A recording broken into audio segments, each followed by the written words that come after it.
Bom dia, boa tarde, boa noite, pessoal. Tudo bem com vocês? Espero de coração que sim. Então, pessoal, dando continuidade aos nossos tipos de tecido ali, agora a gente entra no tecido adiposo, né? Lá na página 15. E ele é um tecido conjuntivo especializado, né? Que tem a função de armazenar gordura em suas células adiposas ou adipócitos, tá? Esse tecido é um tecido de maior reserva de energia do organismo na forma de triglicerídeos, tá? E ele é classificado de duas formas, tá? Numa forma unilocular ou amarelo, né? O tecido adiposo amarelo, ou multilocular ou pardo, tá? Então ele acaba tendo essa classificação dentro do meio, tá? Ele é um tecido que é constituído predominantemente por células adiposas ou adipócitos, tá? Todas elas são envoltas por uma lâmina basal e fibras reticulares. E os adipócitos eles se encontram distribuídos de uma forma isolada, tá? Podendo também ser encontrados formando pequenos aglomerados pelo tecido conjuntivo frouxo ou formando grandes agregados, constituindo assim o tecido adiposo propriamente dito, tá? Eles são capazes, né? Os adipócitos são capazes de acumular gordura no seu interior. Assim, quando esse tecido é analisado ao microscópio óptico, não se consegue visualizar estruturas diferenciadas, né? Porque o núcleo dessa célula ele se localiza de uma forma mais periférica na célula para dar todo o espaço para acumular gordura dentro do restante da célula, tá? Ele se origina de células mesenquimáticas indiferenciadas, né? E essas células acumulam os triglicerídeos com forma de gotas, né? Que podem se fundir com o passar do tempo, formando uma única gota, ou permanecem nesse estado sem que haja fusão, tá? Após essas células se diferenciarem, elas passam a não mais se dividirem. Então, um momento que ela se diferenciou, ela chegou ao seu estado final, ela não se divide mais, tá? Então, mediante a necessidade, né, vai ocorrer a quebra dessas moléculas de triglicerídeos, né, liberando os ácidos graxos e glicerol. Esses ácidos graxos são encaminhados a outros tecidos para poderem ser utilizados como fonte de energia, e o glicerol será absorvido pelo fígado para ser reutilizado, tá? Então ele acaba tendo uma classificação, né, quanto a dois tipos de tecido, né, que a gente tinha comentado do amarelo ou pardo, né, e o tecido adiposo unilocular amarelo ou comum, ele varia, né? Ele apresenta essa cor que varia entre o branco e o amarelo, estando em coloração relacionada com a concentração de carótenos que são dissolvidos nas gotas de gordura presentes em nossas células, tá? Então são células grandes e esféricas, tá? Medindo cerca de 50 unidades de micrômetros a 150 unidades de diâmetro, e apresentam uma gota única de gordura, tá? Que se forma após a fusão de inúmeras gotículas que acabam ocupando a maior parte do citoplasma da célula desenvolvida. Esse tecido adiposo ele apresenta septos de tecido conjuntivo, tá? Contendo vasos e nervos. Então, o acúmulo de tecido adiposo unilocular em determinadas regiões do corpo está relacionado com dieta e a idade do indivíduo, tá? No indivíduo adulto, praticamente todo o tecido adiposo é unilocular, tá? No recém-nascido, ele é encontrado em uma camada sobre a pele, né?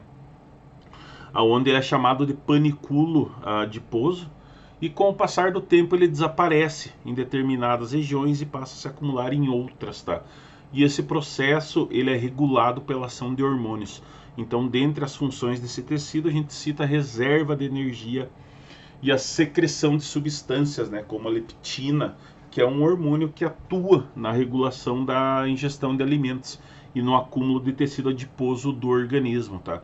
É claro que essas características elas foram evolutivamente sendo adaptadas também justamente para que ocorresse, né, esse acúmulo desses tecidos no organismo, tá? Então o acúmulo, o excesso, né, de lipídios que são acumulados nos adipócitos, eles geram o que a gente chama de obesidade, né? Então acaba sendo desencadeado por fatores genéticos ou fatores hormonais ou fatores externos, né, ou ambientais, a má alimentação, a falta de cuidados com o corpo e afim. Então você tem essa diferenciação entre eles e evolutivamente isso foi uma característica da evolução do homem, porque alguns milhares de anos atrás nós não tínhamos, tá? Nós não tínhamos como se alimentar todos os dias, né? O homem primitivo ele se alimentava quando ele encontrava comida, né? Eles eram coletores, em sua maioria, nômades, né? Coletores, e comiam quando encontravam. Então, o corpo foi se adaptando também a essas características evolutivas, né?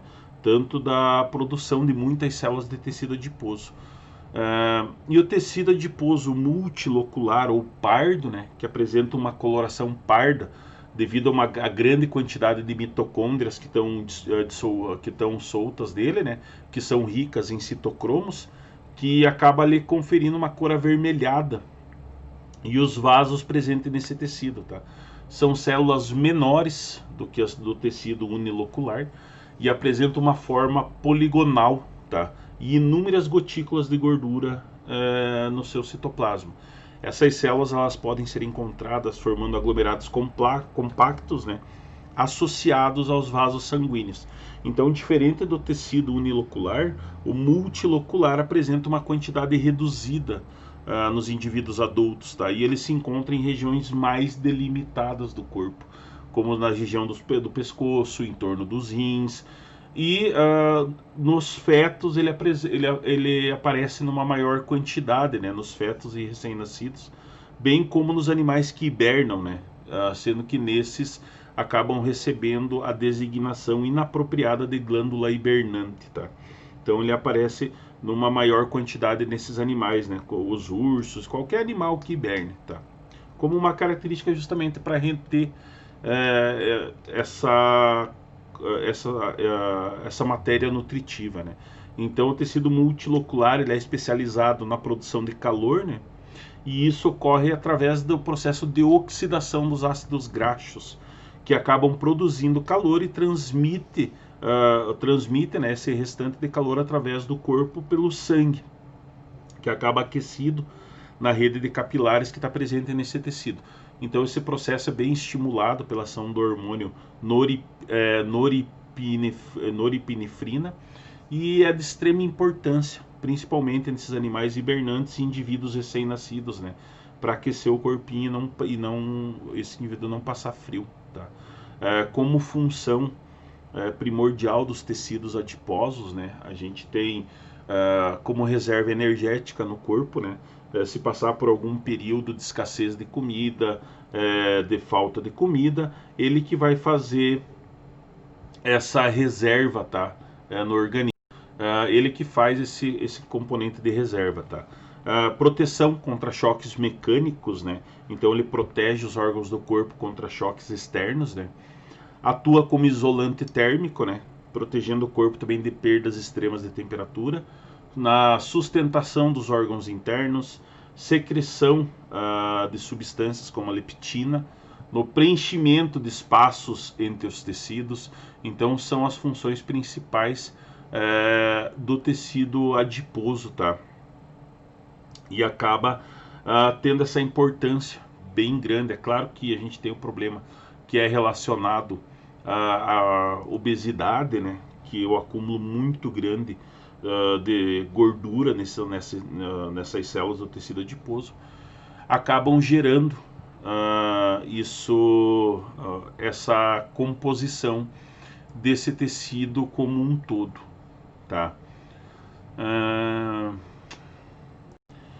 Se tem assim muitas pesquisas, né, em torno desses quesitos de se manter essas células, de como que do funcionamento dessas células adiposas. Então, sobre as propriedades metabólicas, né, do tecido adiposo e descobertas assim da capacidade de produzir hormônios que são atuantes em processos fisiológicos e fisiopatológicos nos organismos, tá?